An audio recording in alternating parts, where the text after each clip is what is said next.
राधे राधे, जय श्री कृष्णा। मैं सीमा सिंह आप सभी धर्म प्रेमियों को सादर प्रणाम करती हूँ।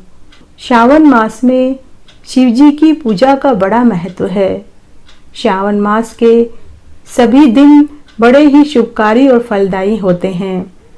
श्रावण मास के प्रत्येक दिन कोई न कोई व्रत अवश्य होता है और उन व्रतों को करने वाले भक्तों पर भगवान महादेव अपनी विशेष अनुकंपा रखते हैं। आज मैं आपके लिए श्रावण मास के महात्म्य का 17वां अध्याय लेकर आई हूँ। अब तक हमने 16 अध्याय सुने हैं। आज मैं आपको एक पौराणिक कथा सुनाने जा रही हूँ। त्रेता युग में शांडिल्य नाम का एक ब्राह्मण था। वह बड़ा ही महापंडित था। उसकी पुत्री का नाम विशालाक्षी था। वह बहुत सुंदर थी। बाल्य अवस्था में ही उसके पिता ने उसका विवाह कर दिया था। विवाह के बाद भी वह अपने पिता के घर में ही रहने लगी। जब युवा अवस्था आई और युवा अवस्था आने पर भी उसका पति उसे लेने नहीं आया तो वह ब्राह्मण कन्या पापरता हो गई। इस कन्या ने काशी में बड़े पाप किए। सुंदरी होने के कारण दूर दूर के युवक उसके पास आने लगे। वह बड़ी पापिन हो गई। एक समय मार्गशीर्ष मास में बड़े बड़े पापों को नष्ट करने वाली पंचकोशी यात्रा के यात्रियों को देखकर वह विचार करने लगी कि मैं इन लोगों को पापरत कर देती हूँ। उस रात यात्रीगण दुर्गा कुंड पर रुके हुए थे। विशालाक्षी के मन में धन का लोभ आ गया। वह वहां भजन कीर्तन का स्वांग करने लगी। सभी यात्रियों ने उसके भक्ति भाव देखकर प्रसन्न हो गए और वे उसे वैष्णवी समझकर खूब दान पुण्य किया।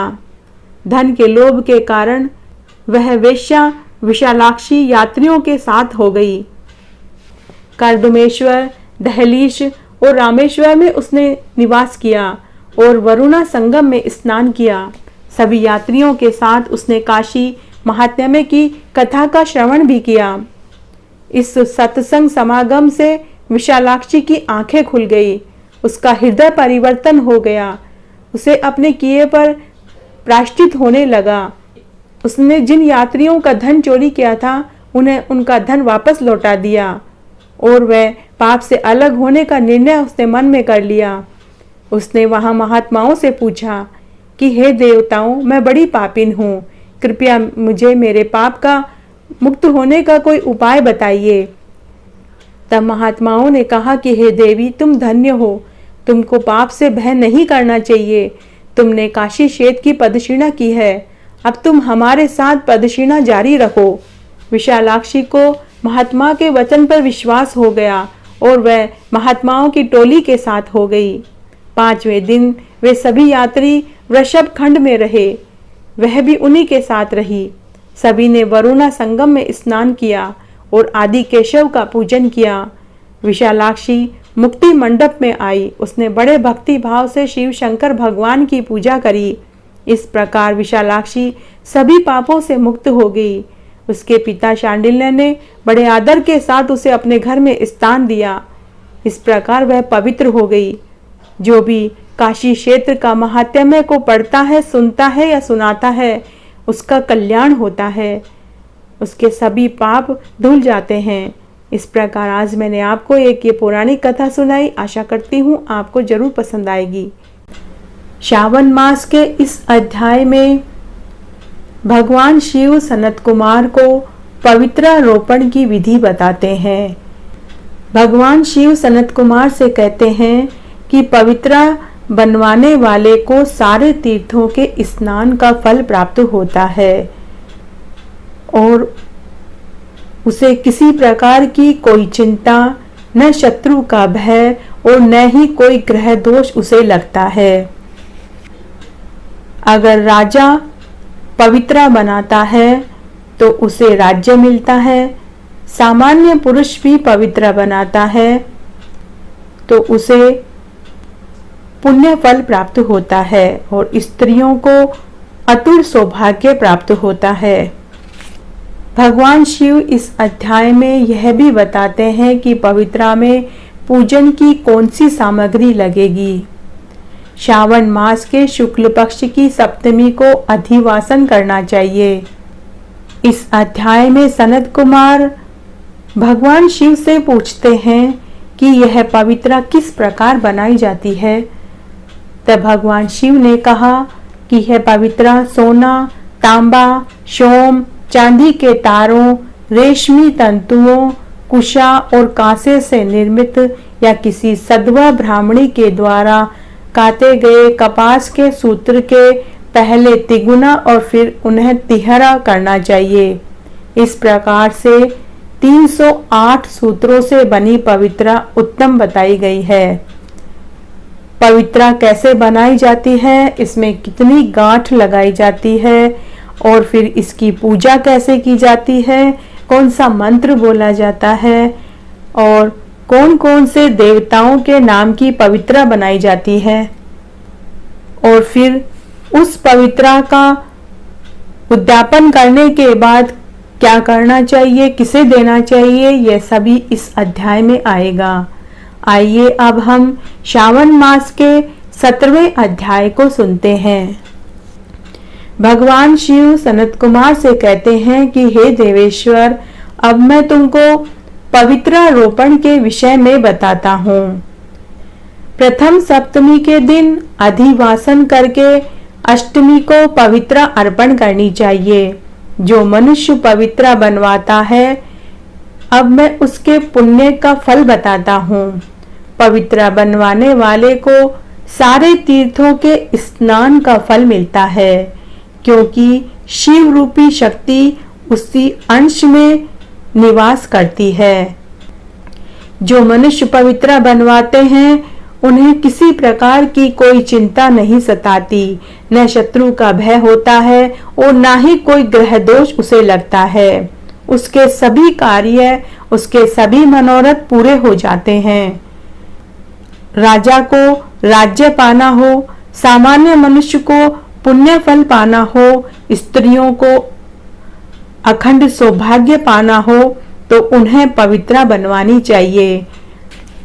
श्रावण मास की शुक्ल पक्ष की सप्तमी को अधिवासन करना चाहिए। पूजा की सभी सामग्रियां एक जगह इकट्ठी करके देवी के सम्मुख भक्ति भाव से गंध, पुष्प, फल और अनेक प्रकार के वस्त्र आभूषण एकत्रित करके पवित्रा करनी चाहिए। पंचगव्य से प्राशन करना चाहिए, दिग्बली देनी चाहिए, सुंदर पत्रों व वस्त्रों से पवित्रा को ढकना चाहिए। फिर श्री देवी जी के मूल मंत्रों का 100 बार जाप करना चाहिए। उसके बाद देवी के समक्ष पवित्रा प्रतिष्ठापित कर देनी चाहिए। फिर देवी के लिए सुंदर मंडप बनवाना चाहिए। रात्रि जागरण और भजन कीर्तन में समय व्यतीत करना चाहिए। अगले दिन प्रातः काल ब्रह्म मुहूर्त में उठकर शौच आदि, स्नान आदि से निवृत्त होकर दिग्बली देनी चाहिए और विधि विधान से देवी की पूजा करनी चाहिए। स्त्रियों तथा ब्राह्मणों को भोजन कराना चाहिए। फिर पवित्रा देवी को अर्पण कर देनी चाहिए। पवित्रा रोपण के आरंभ व अंत में दक्षिणा जरूर ब्राह्मणों को देनी चाहिए। नियम व व्रत अपनी सामर्थ्य के अनुसार करना चाहिए। जुआ, शिकार, मांस, भक्षण का त्याग करना चाहिए। ब्रह्मचार्य का पालन करना चाहिए। ब्राह्मण तथा आचार्य को स्वाध्याय का, वैश्य को कृषि अथवा व्यापार का कार्य 7, 5, 3 या आधे दिन का कार्य का अवश्य त्याग कर देना चाहिए। श्रद्धा पूर्वक देवी का मनन करना चाहिए। जो लोग विधि विधान से पवित्रारोपण नहीं करते हैं, उनकी 1 वर्ष की पूजा अर्चना व्यर्थ हो जाती है। अतः श्री देवी में श्रद्धा भक्ति धारण करके पवित्रारोपण का कार्य जरूर करना चाहिए। श्रावण शुक्ल अष्टमी को भले ही सूर्य सिंह का हो अथवा कर्क का हो, पवित्रारोपण अवश्य करना चाहिए, क्योंकि पवित्रारोपण नित्य कर्म में ही सम्मिलित है। अतः इसके न करने से महान दोष लगता है। तब सनत कुमार ने कहा कि हे प्रभु, कृपया मुझे बताइए कि यह पवित्रा किस प्रकार बनाई जाती है। तब भगवान महादेव ने कहा कि हे सनत कुमार, सोना, तांबा, सोम, चांदी के तारों, रेशमी तंतुओं, कुशा अथवा कांसे से निर्मित या किसी सधवा ब्राह्मणी के द्वारा बनाए गए काते गए कपास के सूत्रों को पहले तिगुना और फिर तिहरा करना चाहिए। इस प्रकार से 308 सूत्रों से बनी पवित्रा उत्तम बताई गई है।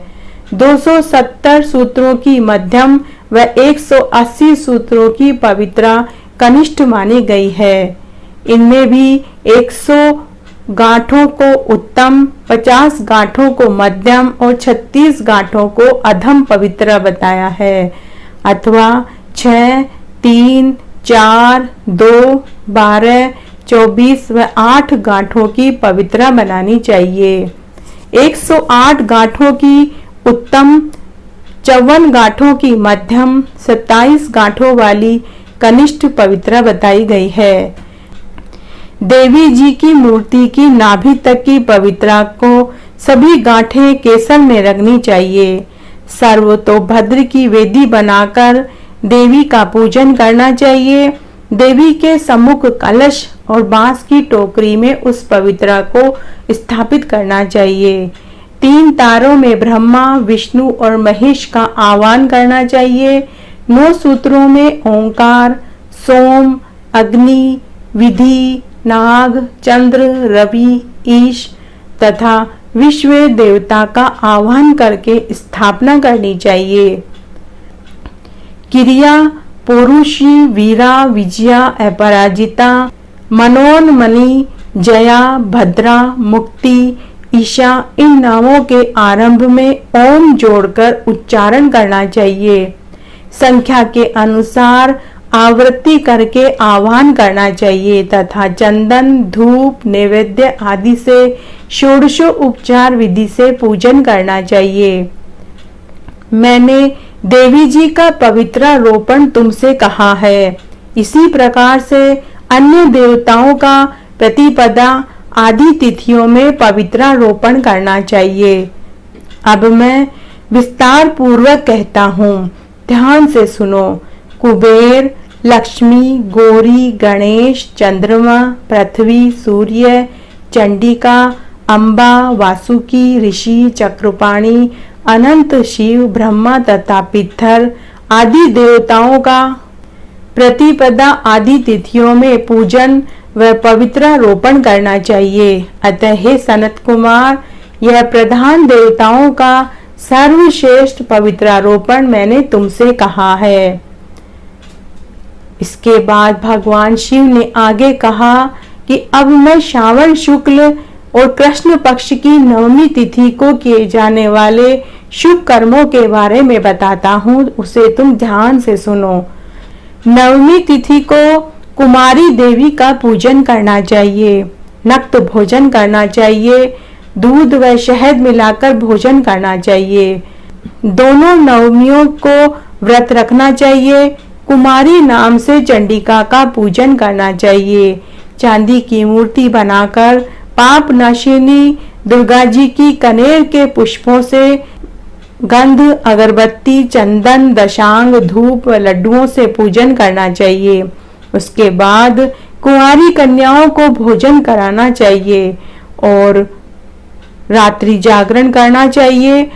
उसके बाद पूरा दिन मौन रहकर बिताएं और ब्राह्मणों को सपत्नीक भोजन कराएं। इस प्रकार श्रद्धा भक्ति भाव से श्री दुर्गा जी का पूजन करने वाला उत्तम लोक में निवास पाता है। जहाँ पर बृहस्पति जी निवास करते हैं, उस लोक में वह निवास पाता है। भगवान शिव ने आगे कहा कि हे सनत कुमार, यह नवमी का व्रत मनुष्यों के दुखों का, समस्त पापों का नाश करता है और धन संपत्ति, पुत्र पौत्रादि आदि की वृद्धि करता है और मरने पर वह मनुष्य उत्तम गति को प्राप्त होता है। इस प्रकार आज मैंने आपको श्रावण मास के 17वें अध्याय का महात्म्य सुनाया। आशा करती हूँ आपको यह अध्याय जरूर पसंद आएगा। आगे के अध्याय के लिए आप मेरे साथ बने रहें। धन्यवाद।